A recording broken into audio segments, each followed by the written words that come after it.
नमस्कार दोस्तों। ये नया भारत है जहां अब मरने पर भी टैक्स देना हो। ये नया भारत है जहां आपको देश की सीमाओं की रक्षा करते हुए शादी नहीं करनी होगी। ये नया भारत है जहां प्रधानमंत्री डरता घूमेगा, छिपता घूमेगा और नफरत करता घूमेगा। ये नया भारत है जहां अपनी ही सरकार की पोल खुद उसके मंत्री खोल देंगे। ये नया भारत है जहां कोई सामने आके खड़ा हो जाएगा तो शिखंडी की तरह से पूरा सत्ता पक्ष जो कहता है ताकतवर है दिखाई देगा। जी हां, बिल्कुल आज यही देखने को मिल रहा है। आज नेता प्रतिपक्ष राहुल गांधी ने पूरे देश के सामने दिखा दिया कि कैसे जनरल नरवणे ने 2023 में ही लिंक शेयर करके कहा था कि हमारी किताब ये अवेलेबल है, आप इसको ले सकते हैं, पढ़ सकते हैं। जी हां, राहुल गांधी ने वह दिखा दिया तब जब झूठ बोल रहे थे तमाम सारे वह लोग जो ये कह रहे थे कि राहुल गांधी किसकी किताब लेकर के घूम रहे हैं। जी हां, राहुल गांधी ने कहा हमें तो अपने सेना अध्यक्ष पर विश्वास था और इसलिए हमने उस पर यकीन किया और वह यकीन सही साबित हुआ। जी, और उन्होंने वह भी सब दिखा दिया कि कैसे नरेंद्र मोदी सरकार डोनाल्ड ट्रंप के आगे डरी हुई है एप्स्टीन फाइल के लिए, और उसी का नतीजा है कि अब उस फाइल की पुनर्समीक्षा की जा रही है। जी हां, उसके इंडिया से जुड़े हुए कई सारे पेज रोक दिए गए हैं, ब्रेक कर दिए गए हैं। यही तो नहीं सौदा हुआ, इस सौदे पर भी बात कर ले। तो ये सारे सौदों पे आ जा रहा है। इसके बाद यदि आप देखेंगे, अखिलेश यादव ने संसद के भीतर बता दिया कि राम का नाम लेने वाले यह लोग यही तो हैं जिन्होंने राम भक्तों पर गोली चलवाई थी, और गोली चलवाने वाला ही अब कह रहा है राम मंदिर बना रहे हैं और राम मंदिर बनवा रहा है। जी, वो नृपेंद्र मिश्रा का ही जिक्र कर रहे थे, जो नरेंद्र मोदी के प्रधान सचिव थे, और उसके पहले जब मुलायम सिंह यादव मुख्यमंत्री थे उत्तर प्रदेश के, तब वह उनका सचिव था और उसी ने आदेश दे दिया था और बदनाम किया था मुलायम सिंह यादव को। जी, तो वह राज संसद के भीतर अखिलेश यादव ने खोल दिया। अखिलेश यादव ने वह हरकत भी इनकी बता दी कि कैसे ये घिनौनी हरकत करते हैं कि एक 72 साल के मुसलमान को फर्जी झूठे केस में फंसा करके उसे रेपिस्ट बनाने का की साजिश रची थी इन्हीं भाजपाइयों ने। जी, तो ये साजिश करने वाले हैं, ये नफरत फैलाने वाले हैं। तो जब इनकी साजिश और नफरत की बात हो रही हो तभी बात आती है कि आज क्या स्थिति हो गई है। आज जनता को मरने पर भी टैक्स देना पड़ रहा है, यह बात संसद के भीतर आ गई और इसे बता दिया जो टीएमसी के सांसद हैं अभिषेक बनर्जी ने, और उन्होंने कहा किस तरह से नरेंद्र मोदी सरकार जो है बजट लाई है वो जनता को लूटने का बजट लाई है। अब आप यदि मरेंगे तो मरने के पहले इंतजाम कर जाइए कि आपके मरने पर जो टैक्स लगेगा वो टैक्स कौन देगा, क्योंकि यह देश कर्ज में फंसा दिया गया है। यह देश इतने बड़े कर्ज में फंसा दिया गया है कि भारत का बजट तो 53 लाख करोड़ का है, लेकिन भारत पर कर्ज उससे 4 गुना ज्यादा है। जी, 4 गुना ज्यादा। यानी इतने बड़े कर्ज में भारत को फंसा दिया गया हो और सरकार कहे कि हम तो विकसित भारत बना रहे हैं, हम तो इतने ट्रिलियन का बना रहे हैं। भाई ट्रिलियन का नहीं बना रहे हैं, इतने ट्रिलियन के बजट के लिए कर्ज ले रहे हैं, ट्रिलियन में कर्ज।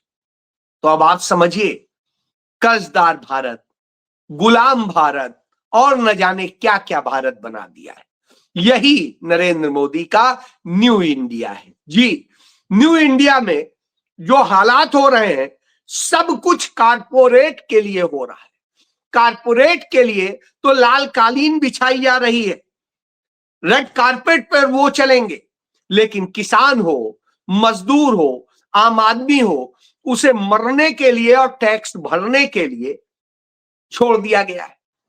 टैक्स का बोझ उस पर डाला जा रहा है और कारपोरेट को एंजॉय करने को कहा जा रहा है। इसी तरीके से किसी भी क्षेत्र में वहां पर सरकार जो भी जन कल्याण के लिए खर्च करने को तैयार नहीं है। तो जब यह स्थिति हो कि आज अगरबत्ती पर भी टैक्स है और उसके बाद में कफन पर भी टैक्स है, जी कुछ भी होगा। और यदि जो शमशान घाट पे जलाएंगे तो वो जलाने का भी टैक्स है। अब आप सोचिए, आपको यह सब भी देना पड़ेगा, तब कौन सा भारत आप बना रहे हैं, किस भारत की कल्पना की जा रही है? क्योंकि यह भारत तो नहीं सोचा था। ऐसे में आता है कि तो फिर नरेंद्र मोदी क्या कर रहे हैं? नरेंद्र मोदी डरे घूम रहे हैं, छिपे घूम रहे हैं, और डरे छिपे ऐसे घूम रहे हैं कि कुछ कहना नहीं। और उनके डरने के, छिपने के ये हालात हो गए हैं कि कांग्रेस पार्टी के जो युवा विंग के हैं, उन्होंने प्रधानमंत्री आवास के घेराव का जब किया तो जितने कार्यकर्ता थे उनसे 10 गुने ज्यादा पुलिस लगा दी। अब आप ये सोचिए, प्रधानमंत्री के आवास को घेरने पहुंचे थे इंडियन यूथ कांग्रेस के नेता, कार्यकर्ता और उसके तमाम पदाधिकारी। और जब वो ये पहुंचे थे तो नरेंद्र मोदी और उनकी सरकार डरी हुई, सहमी हुई दिखाई दे रही थी। तो ये समझिए, तो प्रधानमंत्री आवास के बाहर आज यह हालत थी। और जब यह हालत हो तो आप समझ सकते हैं कि डरा हुआ प्रधानमंत्री, कांपता हुआ प्रधानमंत्री किस तरह से व्यवहार कर रहा था, यह समझा जा सकता है। जब यह हो रहा था तो दूसरी तरफ कांग्रेस के ही कार्यकर्ता ओम बिरला के घर के बाहर जाके बैठ गए थे और उनकी तानाशाही के खिलाफ प्रदर्शन कर रहे थे। तो अब आप समझिए, ये दोनों अपने घर से भागे हुए थे इस डर से कि कांग्रेस के कार्यकर्ता आ रहे हैं। तो ना ओम बिरला घर पे और न नरेंद्र मोदी, तो दोनों घर से ही भाग गए। अब आप सोचिए, यह स्थिति हो तो आप जान लीजिए कि कितना डरपोक है भारत का प्रधानमंत्री और भारत के लोकसभा का सभापति अध्यक्ष यानी स्पीकर ओम बिरला। और इस तरह ये कायरों की बिसात है। जब कायरों की बिसात हो तो फिर आप क्या किसकी उम्मीद करेंगे? तो उस पर बताते हैं कि यह स्थिति है तो कांग्रेस पार्टी ने अपने साथी पार्टियों, चाहे डीएमके हो या समाजवादी पार्टी या आरजेडी, इनके साथ मिलकर के ओम बिरला के खिलाफ अविश्वास प्रस्ताव पेश कर दिया और 118 सांसदों ने उस पर हस्ताक्षर किए। लेकिन ऐसे में अपने आप को अलग थलग कर लिया टीएमसी ने। किस डर से? मैं बार बार कहता हूं, टीएमसी सिर्फ अपनी बंगाल की सत्ता के लिए सोचती है, उससे बाहर उसे कोई मतलब नहीं है देश में क्या हो रहा है, देश के क्या हालात हैं। तो वही टीएमसी की तरफ से इसमें सपोर्ट भी नहीं किया गया। क्यों नहीं किया जा रहा है? क्यों डर रहे हैं? इसके अलावा भी कई हैं, चाहे हम बात करें शिरोमणि अकाली दल की, या इसी तरीके से और एक आध दल है उनकी, जो विपक्ष खुद को कहते हैं, लेकिन जब विपक्ष की लड़ाई लड़नी होती है तो कहीं नहीं दिखाई देते। आपको याद होगा जब उपराष्ट्रपति पद का चुनाव था तो जगदीप धनखड़ के खिलाफ जब जो विपक्ष के उम्मीदवार थे उनको वोट देने के बजाय टीएमसी के सांसद भाग लिए थे, तो वही स्थिति आज भी थी कि वो नहीं दिखाई दी। बहरहाल 118 सांसदों के सिग्नेचर वह प्रस्ताव दे दिया गया, क्योंकि मिनिमम 50 चाहिए होते हैं, यहां पे 118 दे दिए गए। इसके पहले भारत के इतिहास में 3 बार ऐसा हुआ है। पंडित जवाहरलाल नेहरू के रहते मालविंगर जो हमारे लोकसभा अध्यक्ष थे, उनके खिलाफ उस समय समाजवादी प्रस्ताव लेके आए थे, नंबर पूरे नहीं थे, लेकिन नेहरू ने फिर भी एक्सेप्ट कराया था और फिर उसमें 2 घंटे बहस भी कराई थी और पूरी तरह से जलील किया था कि आप असल में क्या कर रहे हैं। इसके बाद 2 बार और हुआ, 1966 में इंदिरा जी के समय में और फिर 1987 में जो जाखड़ थे उनके खिलाफ, और इसके अलावा जो है हुकुम सिंह के खिलाफ। लेकिन इंदिरा गांधी के समय में 50 का नंबर तब भी नहीं इकट्ठा कर पाए थे और वो वहीं खारिज हो गया। इसी तरीके से 1987 में भी 50 का नंबर नहीं हासिल कर पाए थे और खारिज हो गया। अब की बार 118 सांसदों ने दिया है। अब 118 सांसदों ने दे दिया है तो हालत बिगड़ी हुई है। ओम बिरला की यह स्थिति है कि वो न घर पे न घाट के वाली स्टाइल में दिखाई देते हैं, और उधर आप यदि देखें तो इसी तरीके से और भी दिखाई देता है। तो प्रधानमंत्री डरे घूम रहे हैं, वो डरे घूम रहे हैं। उनके घर के बाहर कांग्रेस के कार्यकर्ता, यूथ कांग्रेस के कार्यकर्ता जाके प्रोटेस्ट कर रहे हैं। तब ऐसे में संसदीय कार्य मंत्री अपनी हताशा निकालने के लिए वो एक वीडियो ट्वीट करता है, और वह वीडियो जो अंदर से उसे मिला है, तो वो वीडियो वो लाके कहता है, देखिए ये महिला सांसद है जो मोदी पर हमला करना चाहती थी। बहुत अच्छा, तो उन महिला सांसदों ने तो जवाब दिया ही कि देखिए इससे तो यह बिल्कुल स्पष्ट हो गया कि हमारी कोई मंशा गलत नहीं थी, और यह वीडियो देख लीजिए। सोच समझ करके दलित व्यक्ति को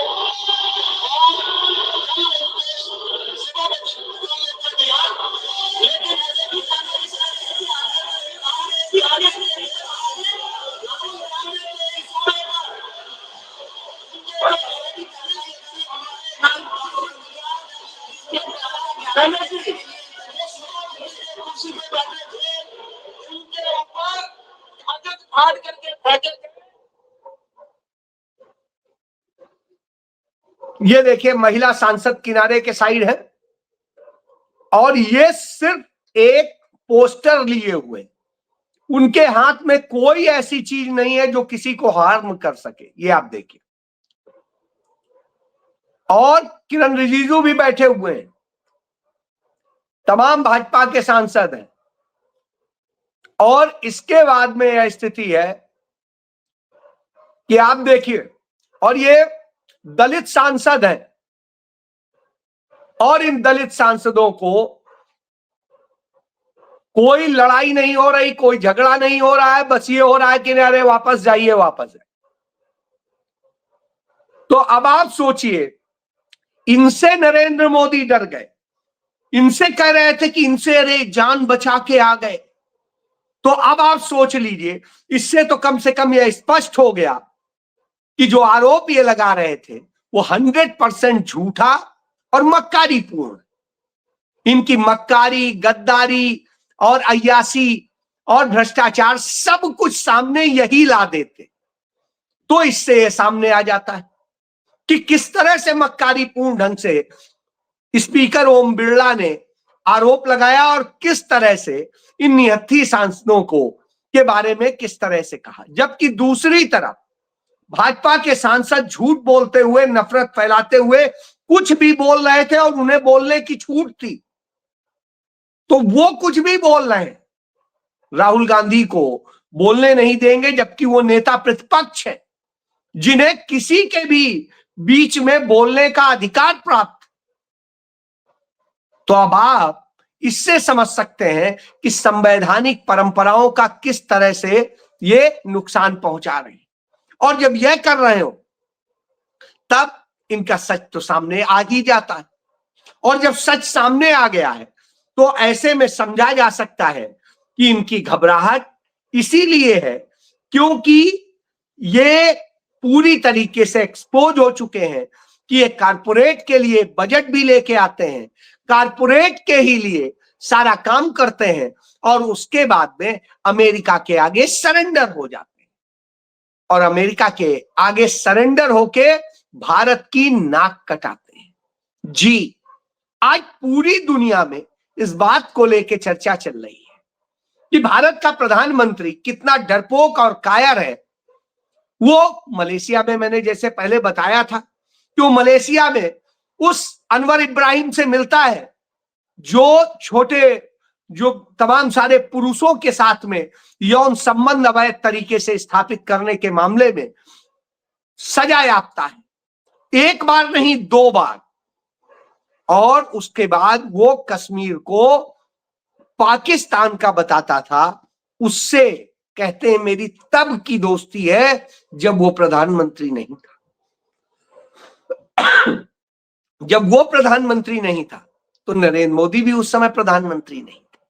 जी, तब की बात कर रहे हैं। तो अब आप समझ लीजिए तब का यह दोस्त है तो कैसे दोस्ती होगी, क्योंकि जिन हरकतों के कारण वो जेल गया था वो हरकतें आरएसएस की भी बताई जाती। इसी तरीके से और बहुत कुछ सामने आ रहा है। तो जब ये सब कुछ सामने आ रहा हो, इतना सब खुल गया हो, राहुल गांधी 2 हाथों में 2 चीजें लिए हो, एक हाथ में नरवणे की किताब और दूसरे हाथ में एप्स्टीन फाइल के कागज, तो घबराहट होना तो निश्चित है, लाजमी है। और उसी घबराहट में, डर में नरेंद्र मोदी भागे दिखाई दे रहे हैं, उनके स्पीकर भागे दिखाई दे रहे हैं, और सदन में वह स्थिति है कि डरा हुआ सत्ता पक्ष है जिसके 293 सांसद हैं, मंत्री हैं, पूरी सरकार है, व्यवस्था है, और वह विपक्ष जो संख्या बल में कम है लेकिन दम से दहाड़ रहा है, सदन के भीतर भी सदन के बाहर भी, और आईना दिखा रहा है इस न्यू इंडिया वाली नरेंद्र मोदी की सरकार को। जी, यह सत्य है। जय